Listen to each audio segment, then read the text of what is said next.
da gramática histórica da língua portuguesa brasileira.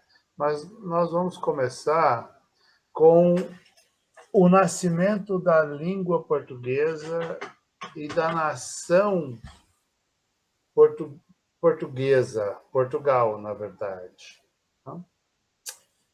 Então, vamos ao nosso texto de introdução a este curso. O latim era a língua do Império Romano. Muito importante dizer que o latim era a língua do Vaticano.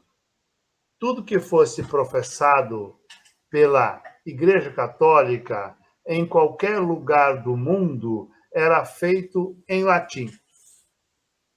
Somente no século XVI que começou a mudar e os cultos católicos, bem como a Bíblia, seu livro sagrado, começaram a serem feitos nos vernáculos. No Brasil, o hábito de se dizer as missas em latim perdurou até o século XX. A formação de religiosos ainda contempla estudar e conhecer profundamente a língua latina. O Império Romano tornou-se cristão no século III. O cristianismo e a Igreja Católica tiveram suas sedes construídas na cidade capital do Império, que era Roma. Por isso, o Vaticano, o Estado da Igreja Católica, teve sua sede monumental construída lá. A Igreja Católica Apostólica Romana tem como livros sagrados a Bíblia, o Velho Testamento, né? E os ensinamentos de Jesus Cristo, o Novo Testamento. Então, a Bíblia contempla essas duas partes. Do Vaticano partiram os apóstolos, que são os padres da Igreja Católica. Sustentados pela relação com as nações europeias, ensinaram os dogmas católicos e o cristianismo pelo mundo inteiro. Quando o cristianismo se tornou a religião do Império Romano, esse império já estava no auge de sua dominação no território europeu, africano e asiático. Assim, onde foi o Império Romano, foi também o cristianismo católico. Pela força bruta e militar do exército romano e pela força moral e ideológica do cristianismo católico, o latim, a língua oficial para todos, foi ensinada. Veículo de cultura e de ideologias sofisticadas, a língua de Roma e do Vaticano, o latim, nunca foi substituída por nenhuma outra nos países europeus. O Império Romano invadiu a Península Ibérica, onde estava Portugal e Espanha, onde estão Portugal e Espanha em 218 a.C. E somente completou a dominação mais de 150 anos depois. A resistência lusitana tem como herói Viriato, que liderou as tropas do sul da península em 150 a.C. A resistência ainda durou por quase 100 anos após a morte de Viriato. Então, aqui um mapa onde se encontra a Península Ibérica. Fernando Pessoa escreveu um poema a Viriato. Se a alma que sente e faz conhece só porque lembra o que esqueceu, vivemos, raça, porque houvesse memória em nós do instinto teu. Nação, porque reencarnaste, povo, por que ressuscitou? Ou tu, ou o de que eras a haste, assim se Portugal formou. Ter, teu ser é como aquela fria luz que precede a madrugada, e é já o ir a ver o dia na antemanhã, confuso nada. Roma dominava os territórios, tornando-os a própria Roma. Assim, todos que viviam no território conquistado tornavam-se cidadãos de Roma. Como a conquista era sempre pela força militar, derrotando a resistência de exércitos locais, que nos tempos antigos eram feitos somente de homens, em geral, nesses territórios conquistados, sobravam somente mulheres e crianças. Devido à grande resistência que Roma enfrentou na Península Ibérica, ao dominar alguma parte da região, os soldados romanos destruíam tudo. Roma somente foi militarmente afastada da Península Ibérica em 409 depois de Cristo, quando os visigodos de origem germana e do norte dominaram toda a parte leste da Europa, inclusive a própria Península Itálica, onde fica a cidade de Roma. A cultura romana e a religião cristã, que eram transmitidas pela língua latina, permaneceram nos territórios do mesmo modo que permaneceu a língua latina. A dominação germana durou até 711 depois de Cristo. Olha, essa é a região aqui, né, onde os chamados bárbaros, né, dominaram, tomaram, né, do Império Romano. Quando os mouros de língua árabe e religião muçulmana invadiram a Península Ibérica, os árabes, ou mouros, como são conhecidos, construíram um Estado muçulmano e dominaram o sul da península. No norte, entretanto, permaneceram organizadas algumas nações cristãs, que, incentivadas por dinheiro do Vaticano e pelas ordens do Papa, iniciaram uma guerra para expulsar os árabes muçulmanos daquelas terras. Essa guerra ficou conhecida como a Reconquista Cristã e também foi travada em outros lugares do mundo, sobretudo em Jerusalém. Aqui o quadro 3, a Península Ibérica no ano 1000, e o quadro 4, a Península Ibérica a partir de 1512, então já com Espanha e Portugal. Portugal nasceu a partir da criação do Condado Portucalense.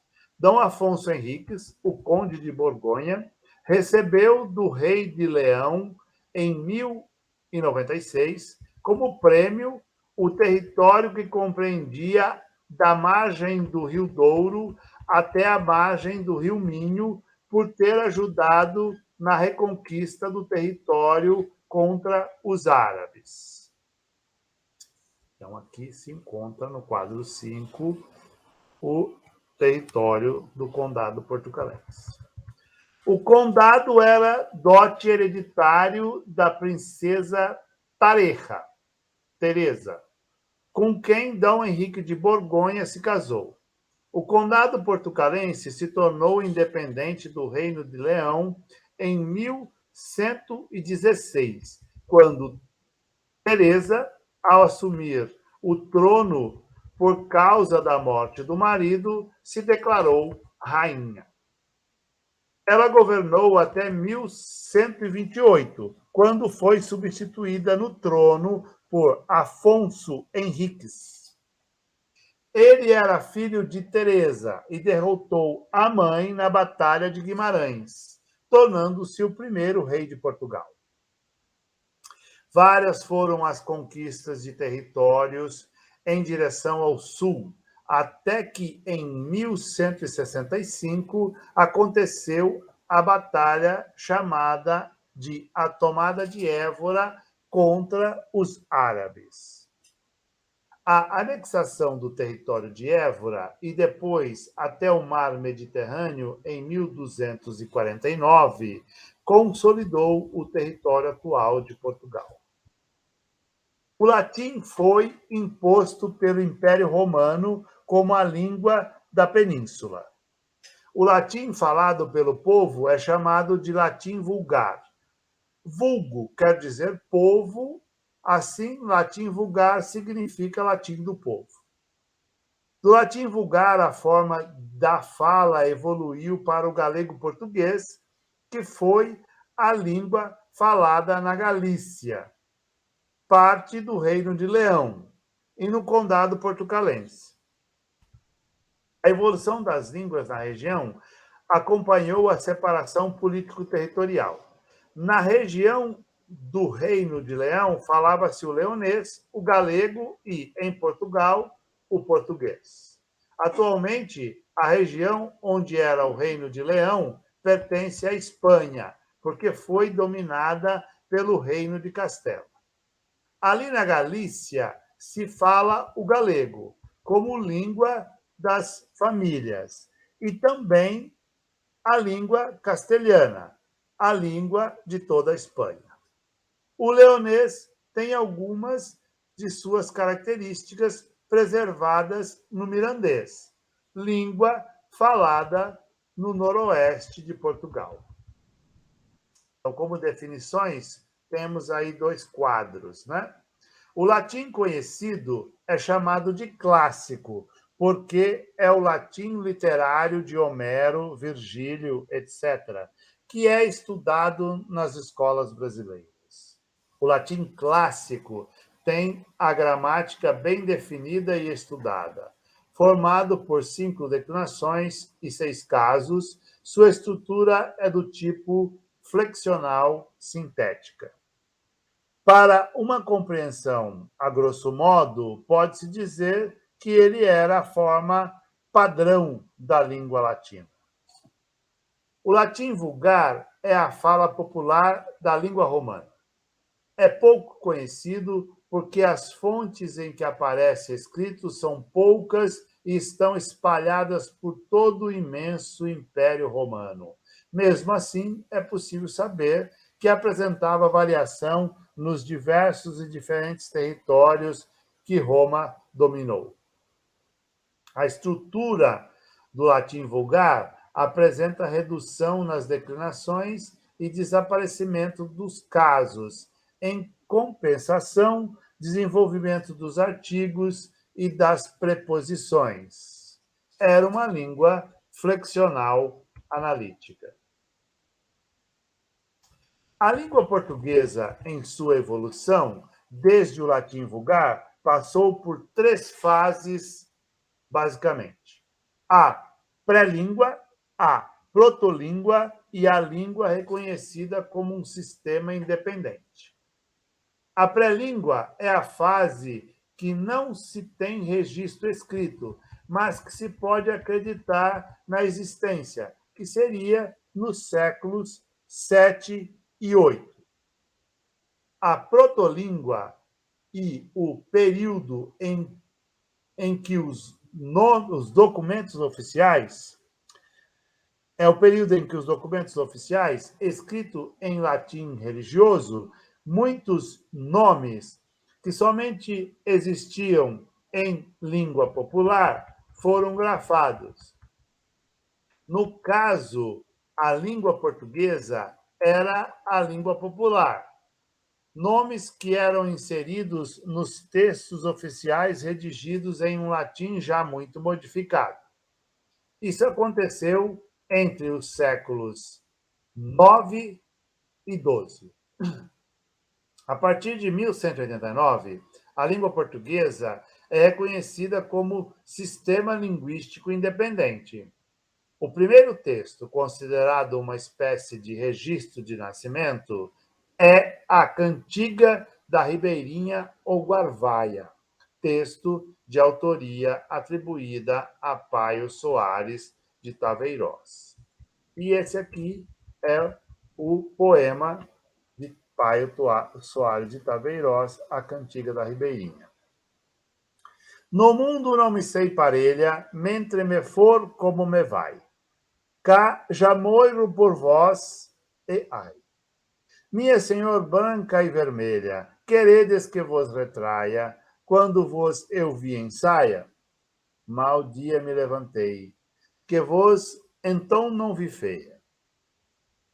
E minha senhor, daquele me foi a mim muito mal, de ai.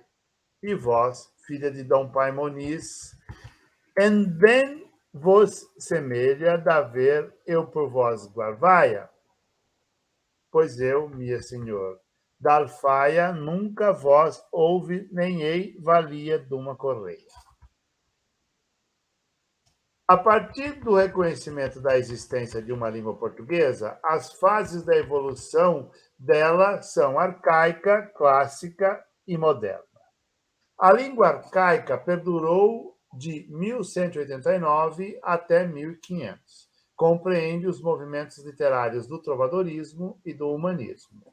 O período clássico corresponde aos movimentos literários do classicismo, arcadismo e barroco, de 1500 até 1800.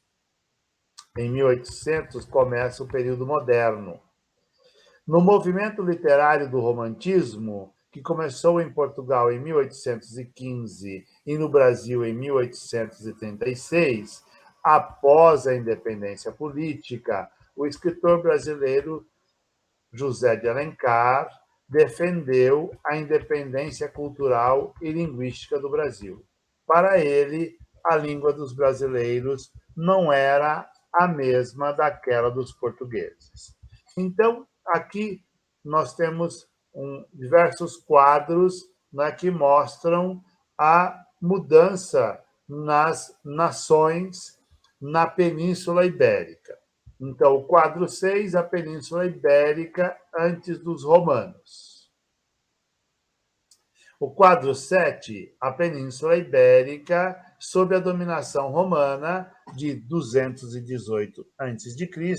a 409 depois de Cristo. O quadro 8, domínio germano de 409 depois de Cristo a 711 depois de Cristo. O quadro 9, domínio árabe de 711 depois de Cristo a 1490 depois de Cristo. E o quadro 10, o Reino de Granada, última dominação muçulmana, derrotado em 1492 por Castela e Aragão, 1490, unificados em 1479.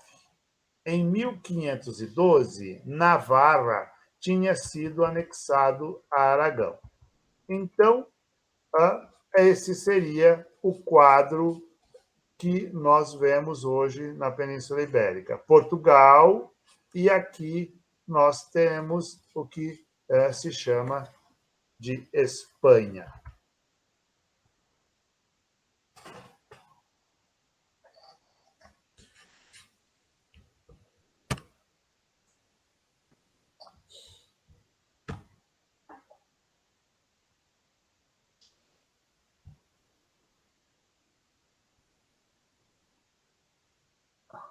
Eu sou Sebastião Elias Milani,